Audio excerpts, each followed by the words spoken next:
Hi, everybody. It is Thursday, March 11th, about 4:15 in the afternoon. I'm David Weber, your COM 105 instructor, and this is a lecture for COM 105. Now, this morning we did have a class meeting. However, we didn't have a class meeting. What I mean is that I, for some reason, had a great deal of difficulty getting into Zoom.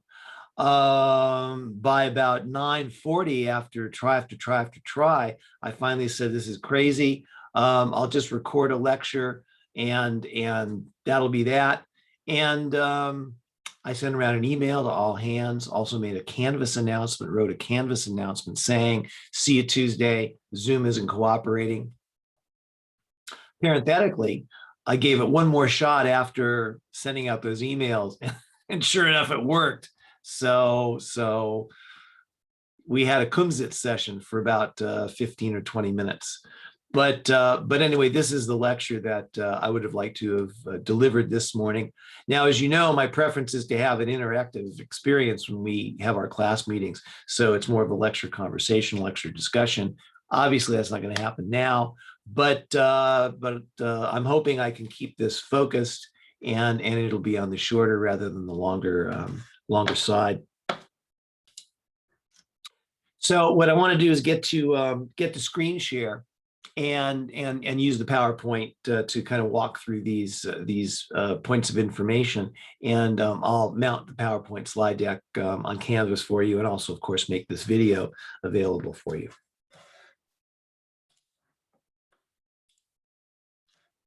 So what I want to do first is review very briefly the topics we covered on Tuesday, just as a lead into what I want to cover today. The topic I want to talk about today is actually kind of a conclusion of our treatment of intercultural communication that we began on Tuesday. And this material kind of is subsumed by the concept of doing being. And I know that sounds like a very weird kind of an expression.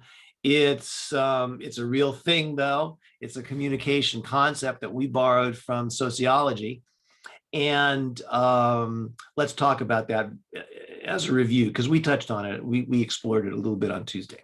So where we start is thinking about how people assemble themselves into collectivities. And a collectivity, for our purposes right now, a collectivity is simply a group. And 3 or more people equal a collectivity. So you can have a collectivity that's 5 people in size. You can have a collectivity that's 5 million in size. For our purposes right now, we're talking about that as simply a group of people. And once you have a collectivity, the people who form that creativity, the members of that collectivity, sooner rather than later, they start to coalesce around a set, usually smallish. They coalesce or congeal around a set of values, meaning beliefs they have about what's really important in life, what's really important as a basis for organizing oneself in a social environment. And an example might be the importance placed on rank and status in the nation of Japan. I lived there for several years, and one of the things that you have to learn as soon as possible, if you want to kind of get along with the Japanese, is how to bow. And again, it may be different now. There may have been enough change over the last 20 or so years that this is not quite the way it was. But when I lived there, which was a couple decades ago, this was so. So one of the first things you learn as an expatriate in Japan is how to bow correctly and effectively. And it's a very delicate process. It's not easy and obvious, because the value placed on rank and status, the importance attributed to differences in rank and status, cause it to be a little bit of a calculation that you have to make in a microsecond. Who's higher status, who's lower rank? The person who's higher status bows not quite as low as the person who's lower in status. And this is all worked out. It's done every day, hour to hour, by Japanese all over the country. It's not difficult for them, really. Although sometimes they'll say it's a little bit difficult to know for sure. But basically, it's not a great big deal. They are born and reared with training in how to make these calculations, all of which come from this fundamental value that is celebrated, respected, honored by all or most members, I should say, of that collectivity. And it's not a value that is at the core, at the heart of the collectivity that we know of as the nation of the United States. Yeah, rank and status certainly are important, but they don't factor as much into the creation of very specific greeting rituals as they have in Japan, because the value of recognizing difference in rank and status is not as poignant. It's not as pointed as it is in Japan. So the idea here is that the values, the absolute core, most important values of a collectivity drive the emergence of, the construction of, the design of communication practice, the choice of communication practices. And what happens as a result is you have a set of communication practices that do a couple of things. Those practices constitute the culture of that collectivity, and those practices are favored by members of that collectivity. They aren't designed to make outsiders, people who are not members. They're not designed to make outsiders comfortable. They're designed, communication practices are designed, preferred communication practices are preferred in order to make members of insiders of the collectivity comfortable going through their days. So that's our first starting point here, the idea of communication practices reflecting the values of a culture, and the values of a culture driving to a great extent the communication choices that are most favored, most preferred by members of that collectivity. And we would say that culture is constructed by performing those communication values, those communication practices. When you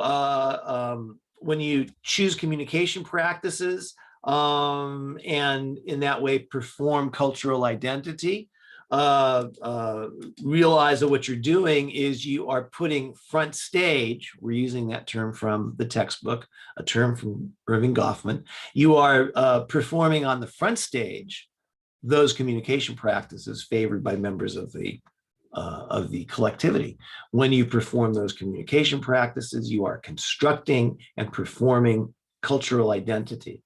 And again, all of this is subsumed under the title of doing being, which comes to us from a sociologist, Harvey Sachs. It's one of these great examples of a theory or a model from one discipline that gets borrowed by us in communication, and it gets adjusted and transformed in a way that fits nicely with the way we as practitioners of this discipline see the world. And the idea here is, I don't know why my daggone screen is jumping around.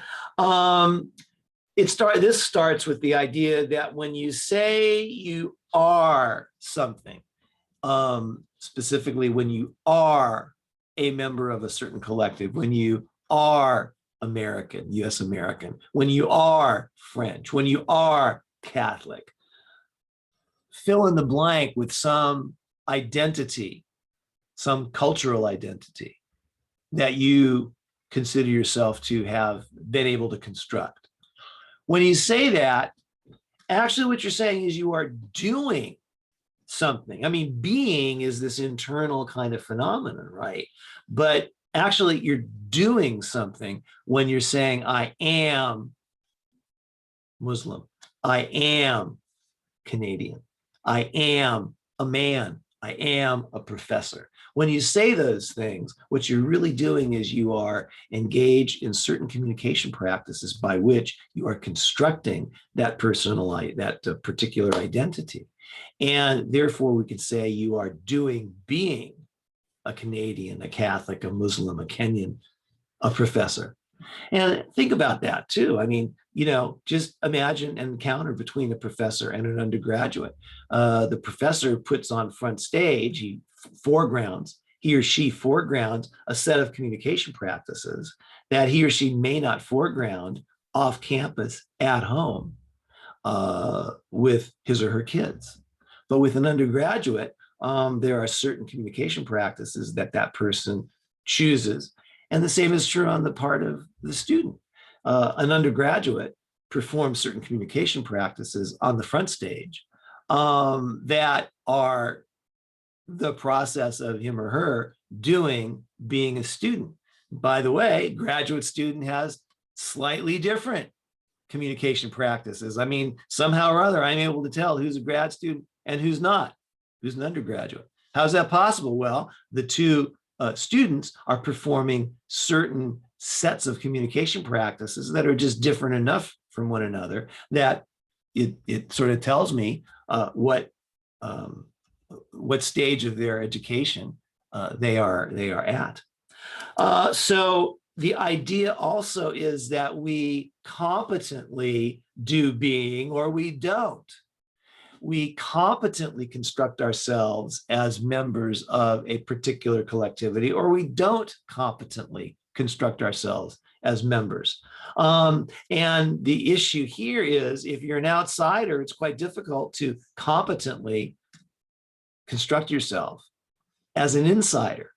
So if you're not a member of a collectivity, it's challenging to construct yourself as a member of that collectivity. And that's a matter of what's called communication competence. So these are some of the key terms that we talked about the other day. That was just a quick review. Look at the PowerPoint from last time to go into a little more detail.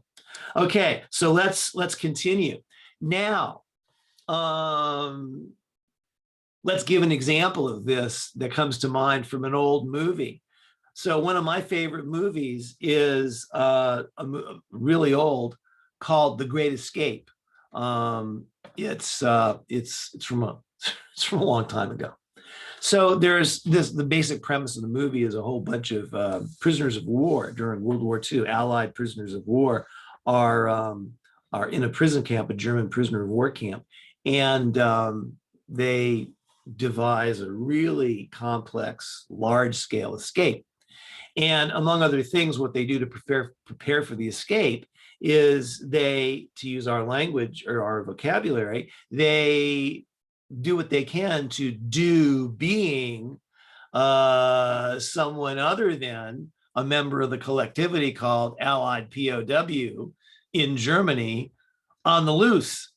So one particular guy got himself a really nice suit, a nice three-piece suit, shirt and tie, a really nice fedora. He got himself some forged papers. He happened to speak German fluently. And so he attempted to do being a German fellow, a German businessman. And he did pretty well. They have a couple of scenes in the movie where German frontier police, German secret police are asking him for his papers, asking him what he's doing. He shows them his forged papers, shows them a forged business card. He answers them in German. They move on. They ask someone else about for their papers.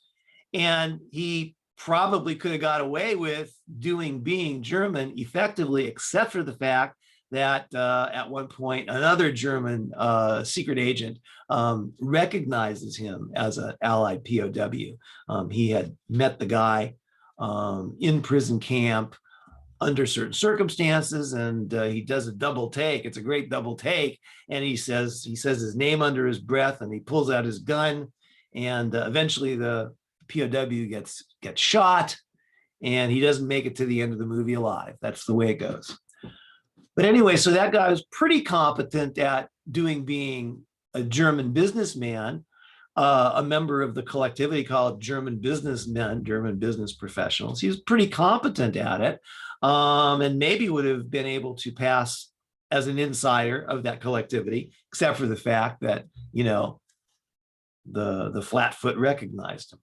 So we have this issue now of insider and outsider. An insider, you're a member of the collectivity. You can do being a member of the, you can competently do being a member of the collectivity. Outsider, you're not a member of the collectivity. You may or may not be able to perform some of the practices that indicate you can competently do being an insider.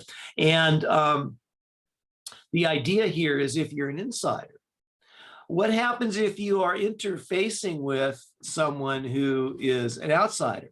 Or the other way around, if you're an outsider, what happens when you're interfacing with someone who's an insider?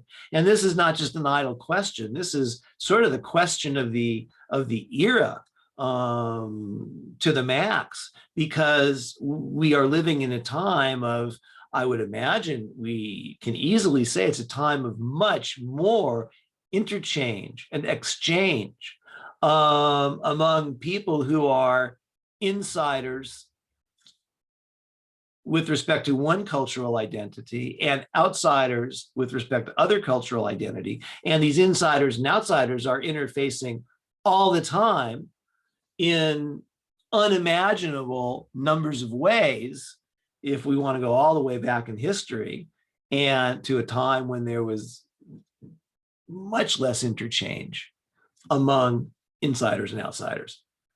So the question for us is, what do you have to do if you're an outsider and you want to interface with someone, you want to have an articulate encounter with someone who's an insider, and you are not necessarily able to do being effectively or competently, you are not able to do being a member of that collectivity.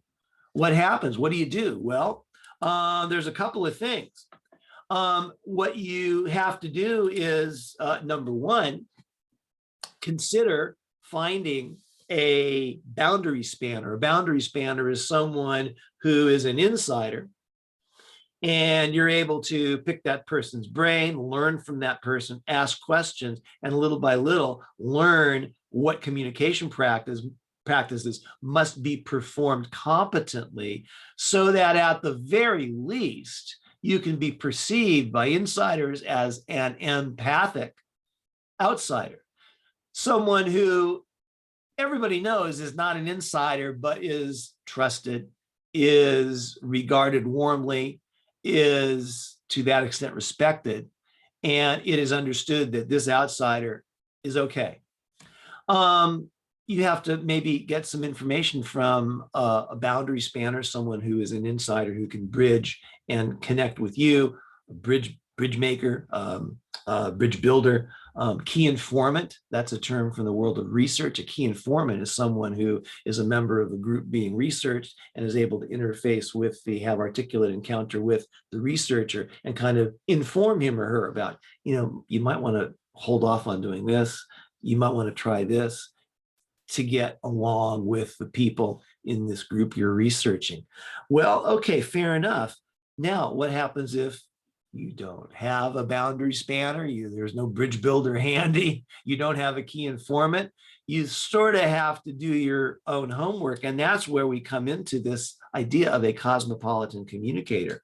The idea here is, as suggested on the other slide, a cosmopolitan communicator starts with the position of, if I want to interface, have an articulate encounter with an insider, and if it's on me, the outsider, to engage and to perform communication practices of a certain type to a certain level of competence. If that's my responsibility, then what I have to do is three things to be able to construct myself as, if not a full status insider, to construct myself as an empathic outsider, one who can be trusted, one who will be taken seriously as wanting to work with, connect with insiders. And the first thing I'm going to do is I'm going to be situationally aware. I'm going to have my antennae out there to figure out, what does it appear that I've got to do in order to be part of this collectivity, if not as an insider, at least as someone who can get along with insiders and enable them to get along with me.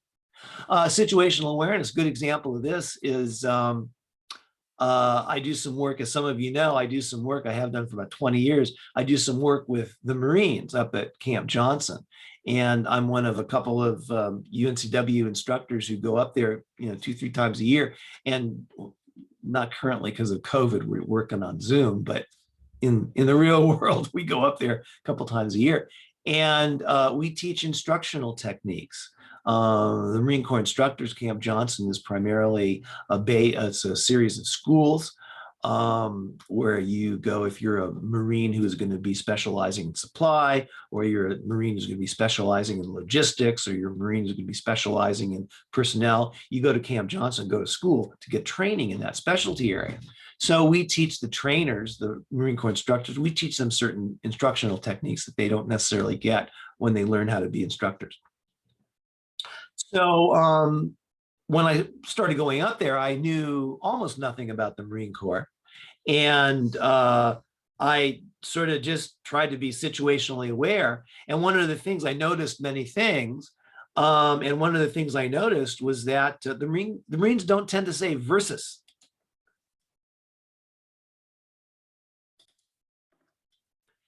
Don't ask me why, but they don't, I don't hear the Marines ever saying X versus Y. I don't hear the Marines saying something like, did you go to boot camp at Paris Island versus San Diego? They say vice. I don't know why, but they do. So they might say, did you go to boot camp at Paris Island, vice San Diego, X, vice Y? So I kind of was situationally aware. I caught on to that. And so I incorporated that into my language, my speaking when I'm interfacing with Marines. I noticed another example, again, just kind of being aware. I noticed that in the Marines, if you are, let me say this differently, in the Army, I have noticed when I've been around soldiers, that if you are one of 4 or 5 different ranks that have the word sergeant in it, you are addressed as sergeant. So in the Army, you've got sergeant, staff sergeant, sergeant first class, master sergeant, and a couple of more. If I'm addressing someone with that rank, I refer to all of them as sergeant. In the Marine Corps, it's different. You have very similar ranks. You have sergeant, staff sergeant, gunnery sergeant, master sergeant, master gunnery sergeant. You have all the ranks. They have the word sergeant in it. But the way you address that person is not just all of them are called sergeant. You address them by the full rank. So if someone's a staff sergeant, you just don't say sergeant. You say staff sergeant, gunnery sergeant. You don't just say sergeant. You say gunnery sergeant or gunny. And hearing all this and watching and observing, situational awareness revealed to me that I had better make sure that I address someone correctly by Marine standards, because I didn't want them to think I was something other than an empathic outsider. I knew that this wasn't enough to make them think that I was an insider, but it was enough to, if I didn't use the right terminology, it was enough to cause them to feel mistrustful or skeptical about allowing me to interact with them, to have more articulate encounters with them as an outsider. So situational awareness, that helped. I didn't need, therefore, a key informant to tell me that. I just used situational awareness to be aware of that. And oops.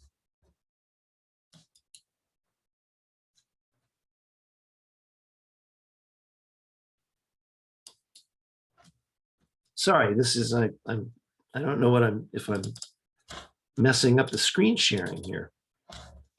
Okay, I think that's okay. Oh Lord, this is not my métier. Okay, so being situationally aware means being alert, being tuned in.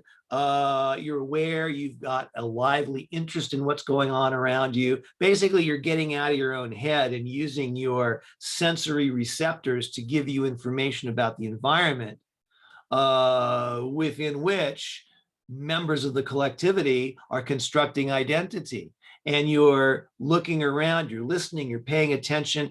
And we talked earlier in the semester about the value of intellectual curiosity. This comes into play. The more intellectually curious you are, the more situationally aware you are. Or maybe there's not an automatic correlation there, but the more intellectually curious you are, the more likely it is that you're going to be wanting to kind of look around and see and hear and observe phenomena that you want to make sense of. And to the extent that you do the latter, you have more information on which you can base your choices of communication practices that ideally will enable you to integrate in an articulate encounter, to blend and harmonize in an articulate encounter with an insider. So situational awareness is one of the three things you do as what is called a cosmopolitan communicator, meaning someone who wants to engage effectively in communication, in managing mutual responding with someone who is not particularly interested in being the same cultural identity that you are. And you notice new information, you pay attention to what you maybe didn't notice the last time you were situationally aware. One time, a long time ago, a guy told me about a friend of his who was actually very good at learning languages. And he said his secret was he'd go into a bar or restaurant or some kind of social environment, and he would watch someone do and say whatever it was.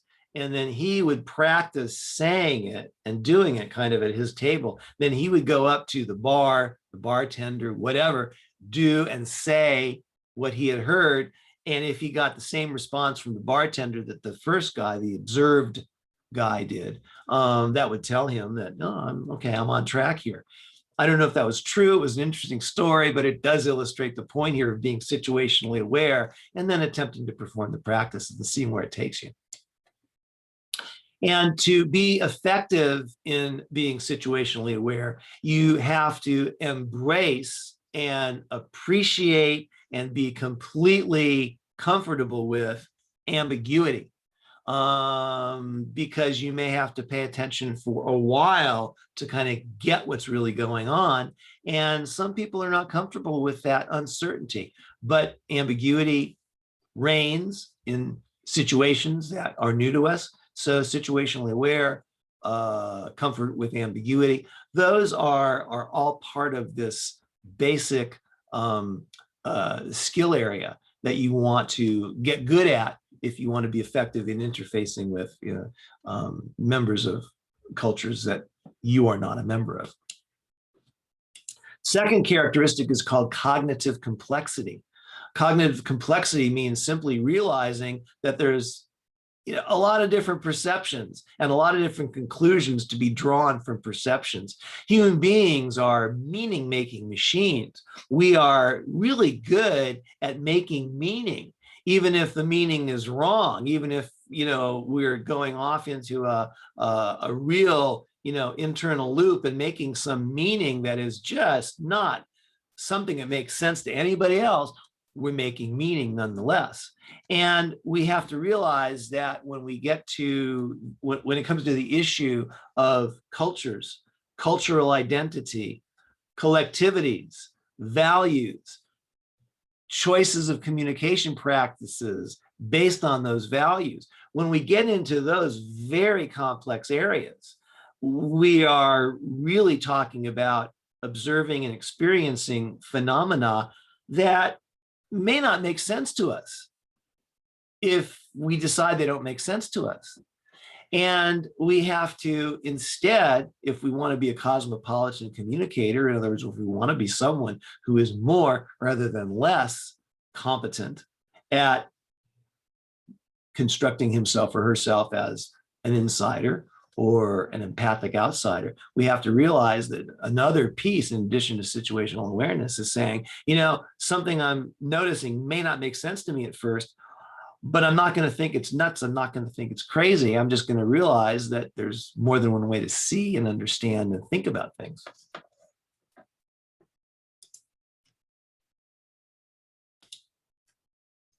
A number of years ago, I flew to Cuba, Havana, for a conference. I was able to spend, about 5 days in Havana. This is 2009. And the plane landed at Jose Marti Airport in Havana. And when the plane went down to, make the landing, when the plane came to a stop, everybody on board started clapping, applauding. And I thought, oh, how bizarre. I said, this is like mocking the pilot, like, yeah, good job, guy. And I thought that's pretty rude, you know. Um, it just struck me as being very strange. And later in the trip, I was mentioning this to someone. I was telling this story, and I said, "Yeah, it was very weird. It's like I don't know if that's a Cuban thing or what, but it's like you land and you applaud. It's like, well, that's most pilots are pretty good when they get to the commercial pilot level. It's like why bust the guy's chops?" And the person I was talking to is actually another U.S. American professor in Florida, but he himself was Colombian. He'd been born and reared in Colombia. He said, "Oh, that's not what's happening at all. That's like a South American thing. You applaud when you land, just it's celebrating the good landing." So I was not cognitively complex enough to think that maybe there was a whole different meaning to the applauding. I just looked at it from my U.S. American point of view, and they're busting the captain, teasing the pilot, like good job, pal. And that's not at all what it was. It was just a thing that apparently is done in flight after flight in South American or Caribbean countries. I didn't really, pick the Florida professor's brain about this, but he basically told me, he said, no, what you assumed is wrong. A more cognitively complex person would have said, well, I wonder if I'm right about that. Maybe I'll ask about that, and I didn't do that. I just assumed I was right. That's not cognitive complexity. So it means recognizing and accepting there's more than one interpretation of a set of facts, a set of circumstances, a set of observations. Recognize there's more than one way to make sense of these phenomena. Third and final element here of a cosmopolitan communicator is rhetorical flexibility. And rhetorical flexibility means you are able to adapt to and I'm going to invoke a couple of ideas from earlier in the semester. You are able to recognize that you are encountering a rhetorical situation, and you are able to adapt to the audience to recognize what constraints are or are not in place. So let me unpack that. Remember when we talked about what a rhetorical situation was? A rhetorical situation is exigent audience constraints. Exigence meaning a problem to solve that you can't do alone. Audience meaning people who could help you solve the problem. Constraints meaning some limitations on the choices you can make in order to compose and deliver your rhetorical message, whatever that message may be, a written message, a spoken language message, an audio-visual message. There are some constraints, meaning some things you just can't do, no matter how much you'd like to do them. There are constraints to adhere to. All right, so I'm in a cultural milieu, a cultural environment, one to which I'm not an insider, and I'm encountering rhetorical situation. Maybe the problem to solve is I want someone to buy something from me. I'm a U.S. American businessman, business professional, and here's this person from this other culture whose cultural identity is not one I share, and I want to persuade him or her to make a purchase. Well, in the United States, it was myself and another U.S. American business professional. There's any number of rhetorically effective choices I might make. I've been doing it for years. I've been a sales professional for however many years, and I do these things and it works and I'm successful. The same choices may not work at all in the other environment.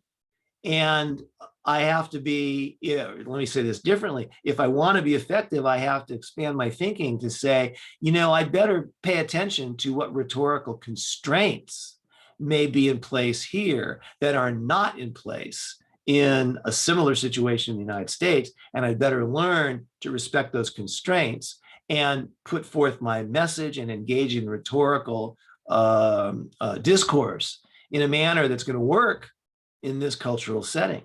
So that's rhetorical flexibility. And the idea here is that if you are situationally aware, if you are rhetorically flexible, if you are cognitively complex, what's going to happen is that you are going to be that much more effective in encounters with someone from a cultural identity, someone who constructs a cultural identity that is not one you personally can construct for yourself.